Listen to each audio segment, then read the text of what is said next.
ஒரு மலை உச்சியிலே அதற்கு பிடித்த ஒரு உணவு ஒன்று இருப்பதை காண்கின்றது. அப்ப குரங்கு கூட்டமாக ஒன்றாக நின்று அந்த மலை உச்சிக்கு சென்று அந்த உணவை பெற வேண்டும் என யோசிக்கின்றது. அதற்கு ஒரு தலைவர் இருப்பார், தலைவரோடு சார்ந்தவர்கள் இருப்பார்கள். ஆனால் அந்த மலை உச்சி என்பது கடந்து சென்று அதை அடைவது என்பது அவ்வளவு இலகுவான காரியமாக தென்படவில்லை. வழியிலே பல பள்ளங்கள், மேடுகள், முட்புதர்கள் என பல இடையூறுகளை அந்த குரங்கு கூட்டங்கள் அவதானிக்கின்றன. அப்போது அதிலே கூடியிருக்கிறவர்கள் சொல்கிறார்கள், அந்த பழம், அந்த உணவு நமக்கு வேண்டாம், அந்த உணவு நமக்கு வேண்டாம். ஏன், நாம் வந்து செல்கின்ற போது உயிரோடு இருப்போமா என்றும் நமக்கு தெரியாது என அவர்கள் உள்ளவர்கள் கூறுகின்றார்கள். அந்த நேரத்திலே 3 குரங்குகள் மாத்திரம் வெளியில் வந்து நாங்கள் அந்த இடத்துக்கு சென்று எவ்வாறேனும் அந்த பழத்தை அடைவோம் என தங்களது பயணத்தை ஆரம்பிக்கின்றது. பயணம் ஆரம்பம் முதலே இந்த கீழே நிற்கின்ற ஏனைய குரங்குகள் என்ன செய்து, போகாதே, செத்து விடுவாய், போகாதே, உனக்கு ஏதாவது கை முறிந்து விடும், கால் முறிந்து விடும், ஏதோ ஒரு விடயங்களை சொல்லிக் கொண்டே இருக்கின்றது. கொஞ்ச தூரம் பயணம் சென்றதும் ஒரு குரங்கு திரும்பி பார்க்கின்றது. தான் இருக்கின்ற நிலை மிகவும் கடினமான நிலை. உடனே இதன் மேல் சென்றால் என்னுடைய உயிருக்கு உத்தரவாதம் என இறங்குகின்றது. 2 குரங்குகள் மாத்திரம் வருகின்றது. இன்னும் கொஞ்சம் தூரம் சென்றதும் மற்ற குரங்கு திரும்பி பார்க்கின்றது. அதில் ஒரு குரங்கு, அதற்கும் அதே பயம் வருகின்றது. இதன் மேல் என்னால் முடியாது, நான் இதோடு நிற்கின்றேன் என்று இறங்குகின்றது. ஒரே ஒரு குரங்கு மாத்திரம் சென்று அந்த உணவு பொதியை அடைகின்றது. அப்ப கீழே இருக்கின்ற அத்தனை ஏனைய குரங்குகளுக்கு ஆச்சரியம், இவ்வளவு பேர் இருக்கின்றோம். அதே மாதிரி ஒரு குரங்கு மாத்திரம் அங்கு சென்று அந்த உணவை பெற்றது. இவருக்கு மட்டும் எவ்வாறு இந்த தைரியம் வந்தது? அப்ப அந்த குரங்கு இறங்கி வந்த போது இவர்கள் அனைவரும் அந்த குரங்கிடம் சென்று கதைக்கு வலிக்கிறார்கள். அப்பொழுதுதான் விளங்குகின்றது, என்னவா, அந்த குரங்குக்கு காது இருக்காது. பயணங்கள் செய்கின்ற போது ஒரு இலக்கு இருக்கும், அது ஒரு அழகிய இலக்கு. அந்த அழகிய இலக்கை அடைவதாக இருந்தால் தைரியம் வேண்டும்.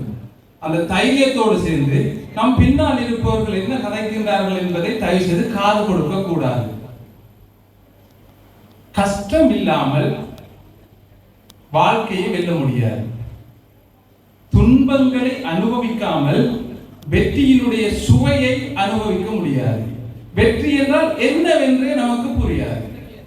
அவ்வாறு அனுபவித்தவைதான் நாங்கள் செய்த காரியங்கள் அனைத்தும் உங்களுமே. நீங்கள் இதை அனுபவித்தீர்கள்.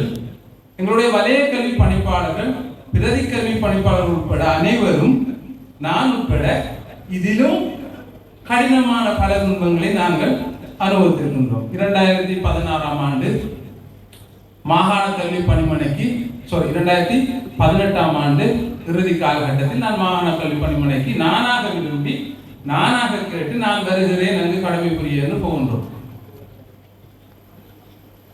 அங்கு சென்றவுடன் என்னுடைய குழந்தை, கை குழந்தை, முதலாவது மனைவியினுடைய திட்டருடன் ஆரம்பிக்கின்றது பயணம். விட்டு விட்டு செல்கிறாய், தப்பி ஓடுகிறாய் என்கின்ற ஒரு மொழியுடன் ஆரம்பிக்கின்றது. அங்கு சென்றால் ஏன் நான் அங்கு வந்தேன் என்கின்ற அளவுக்கு அவமானங்களை நாங்கள் பார்க்கின்றோம். தரமைந்து புலமை பரிசு, இலங்கையில் இறுதி நிலை மாகாணம், ஓலவர் இறுதி நிலை, ஏலவர் இறுதி நிலை, எது எடுத்தாலும் 9 என்பது எங்களுடைய இலக்கம். அது நெற்றியில் பொறிக்கப்பட்ட ஒரு அழகான இலக்கம் 9. மாகாணத்தினுடைய அனைத்து உயர்நிலை அதிகாரிகள் யாராக இருந்தாலும், கௌரவ கவர்னர் உட்பட யாராக இருந்தாலும், கதைக்கின்ற போது நாங்கள் செய்கின்ற சைகை அல்லது இவ்வாறுதான் இருக்கும். அதை கடந்து வருவதற்கு பட்ட துன்பங்கள் எங்களுடைய வலய கல்வி பணிப்பாளர்கள் மற்றும் எங்களுடைய பிரதி கல்வி பணிப்பாளர்கள் உட்பட கொஞ்ச நஞ்சமல்ல. பல அவமானங்களை கடந்து கிழக்கு மாகாணம் இன்று இலங்கையில் கல்வி பொருளாதார உயர்தரத்தில் 1ஆம் இடம். 2020ஆம் ஆண்டு நாங்கள் கிழக்கு மாகாணம் 1ஆம் இடம். வெளி மாகாணங்கள் எவ்வாறு இவர்கள் 1ஆம் இடம் வந்தார்கள்? 9 இருந்து ஒரே படியில் எவ்வாறு வந்தார்கள்? முதலாவது கேள்வி வருகிறது. எங்களை போன் பண்ணி அழைத்து கேட்பார்கள், எப்படி நீங்க வந்தீங்க? ஒரு டவுட் இல்லை, கொப்பி அடிச்சாங்களோ இல்லை வேற ஏதாவது திருதாலும் செய்தாங்களோ என்கின்ற டவுட். அப்பொழுது நாங்கள் சொன்ன விடயம் ஒன்று எங்களுடைய நண்பர்களுக்கு, வலய கல்வி பணிமனையிலே இருக்கின்ற அதிகாரிகள் தற்காலத்தில் மிக சிறப்பாக தங்களுடைய கடமையை ஆற்றிக் கொண்டிருக்கின்றார்கள். வலய கல்வி பணிமனையில் இருக்கின்ற வலய கல்வி பணிப்பாளருடன் சேர்ந்த அனைத்து அதிகாரிகளும் சிறந்த கடமையை ஆற்றிக்கொண்டு, என்னுடைய நண்பர்களுக்கு நான் சொன்ன பதில். ஏன் உங்களுக்கு தெரியும், எங்களுடைய நண்பர்கள் எங்களுடைய உயர் அதிகாரிகள் எவ்வாறு களத்திலே கடமை புரிகிறார்கள் என்று. 2022ஆம் ஆண்டு உயர்தரம்